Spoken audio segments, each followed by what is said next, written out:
नमस्कार मु संजुक्ता हम किचन को आपको बहुत बहुत स्वागत करछि। आज मु बनेबी संपूर्ण नुआ प्रकार recipe under recipe egg paneer बा अंडार पनीर।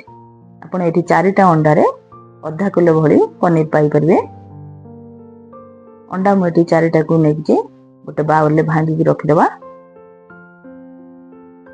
एथे लूण हळदी पाउडर लंका पाउडर पके के भल्लारे मिसै देबा। भल्लारे फेंटी देबे। जो थे आपण स्टीम करिवे से बाउल अल्प टिके तेल लगे कि ए अंडा मिश्रण को दे देबे।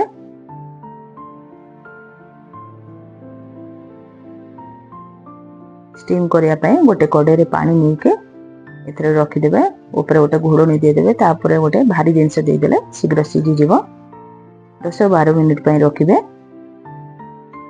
10-12 मिनिट परे चेक कर देखिए हेलान कि नहीं। तापर आपको पूरा ठंडा करके पनीर साइज रो काटी देबे। कड़े रे तेल गरम कर दबा। गोटे चम्मच तेल गरम कर दबा। तेल टी भल्लारे गरम हिला पे अंडा क्यूब गुडी को भाजी दबा। अल्प समय पे भाजी दबा। अंडा टी भाजी हिला पे बाहर कर दबा। तापर हमें तरकारी पे प्रस्तुत करबा। कड़ाई तेल दे देबा। एथरे गोटा जीरा तेजपत्र दालचीनी को पके देबा। ऐसे भाजी होला पर टिके पियाज गोटे को मगे छोट छोट करी काटी के दोचे।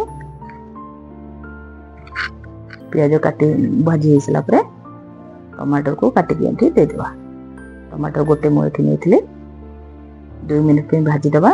इथरे लंका पाउडर 1/4 चम्मच काश्मीरी लंका पाउडर 1/4 चम्मच जीरा पाउडर 1/2 चम्मच धनिया पाउडर 1/2 चम्मच हल्दी पाउडर 1/4 चम्मच लूण स्वाद अनुसार पके के भलाटे कसी देबा।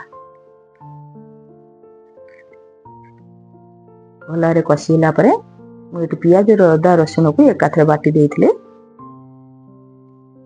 एठी पके देके तापरे कसी देबा। भला टिके कसीला परे पानी एठी 2 कप दे देबा। कुसुम पानी देबा। कसूरी मेथी 1/2 चम्मच दे देबा। गरम मसला 1/4 चम्मच दे देबा। भला टिके गोळे देके घोड़े देबा। 5 मिनिट पे घोड़े देबा। ग्रेवी फुटिला परे हमें अंडा को पके देबा। अपन जे अनुसार झोल खाइबे से अनुसार पानी देबे। अंडा को पके पुणी 2 मिनिट पे घोड़े देबा।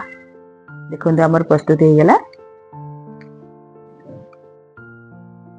एग पनीर करी